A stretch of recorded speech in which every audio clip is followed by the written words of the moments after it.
श्री शिवाय नमस्तुभ्यम। आइए जानते हैं कब है बैसाख महीने के शुक्ल पक्ष का सर्वश्रेष्ठ प्रदोष का व्रत। हमेशा प्रदोष व्रत करने का नियम होता है कि त्रयोदशी तिथि प्रदोष काल में व्याप्त होनी चाहिए, तब जाके वह व्रत सफल और श्रेष्ठ माना जाता है। अगर आप प्रदोष व्रत करना चाहते हैं तो शुक्ल पक्ष का अच्छा समय है। आप निश्चित रूप से पुत्र पौत्र मनचाहे विवाह, रोग दोष कष्ट के निवारण के लिए शास्त्रों में वर्णित इस व्रत को शुरू कर सकते हैं।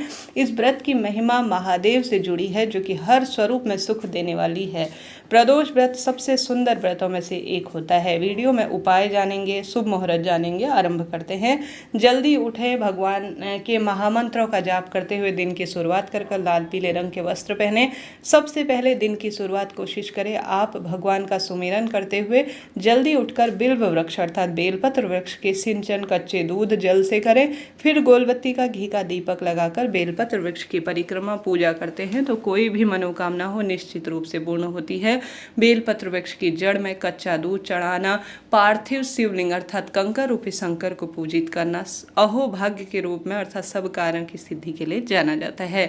आप सभी विधि विधान से बेलपत्र वृक्ष का पूजन करें। कुछ भी नहीं कर सकते तो कंकर रूपी शंकर यहाँ पर पूजित करें। साथ ही शिवलिंग पर उपाय के रूप में पंचामृत, दूध, दही, घी, शक्कर, शहद जो कि नवग्रहों से संबंध रखते हैं, इनसे महादेव के शिवलिंग का जो घर पर विराजित है या महादेव के मंदिर में अपनी मनोकामना कहते हुए अभिषेक करें। साथ ही 108 चावल के दाने, बेलपत्र या कोई भी वस्तु आप भगवान का सुमिरन करते हुए शिवलिंग पर चढ़ाते हैं तो कामना निश्चित रूप से पूर्ण होती है। शाम के समय घर के दरवाजे पर गोलबत्ती का घी का दीपक प्रदोष काल में जरूर लगाएं। अब कब है यह प्रदोष व्रत, सबसे पहले यह जान लेते हैं। पंचांग के अनुसार प्रदोष का व्रत यानी बैसाख महीने के शुक्ल पक्ष की तिथि की शुरुआत 9 मई को दोपहर 9:56 पर होगी। वहीं इस तिथि का समापन अगले दिन यानी 10 मई को 5:29 के आसपास रहने वाली है। ऐसे में उदया तिथि को मान्य करते हुए और शाम के समय प्रदोष काल में त्रयोदशी तिथि व्याप्त है, इस कारण से 9 मई को ही यह व्रत रखा जाएगा। जैसा कि शास्त्र सम्मत मैंने आपको बात बताई, शाम के समय त्रयोदशी तिथि 9 मई को ही व्याप्त है, इस कारण से इसी दिन व्रत रखा जाएगा।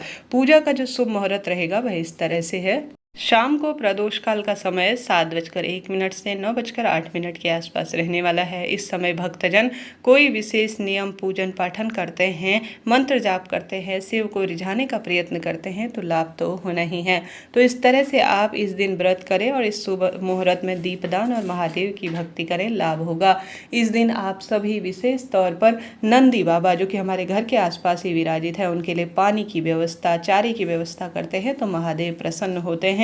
महादेव के मंदिर में जल चढ़ाने जाएं तो ओम का उच्चारण करते हुए नंदी बाबा के कान में अपनी मनोकामना जरूर बोले। जरा सी भी वीडियो उपयोगी रहती है तो लाइक करें, शेयर करें और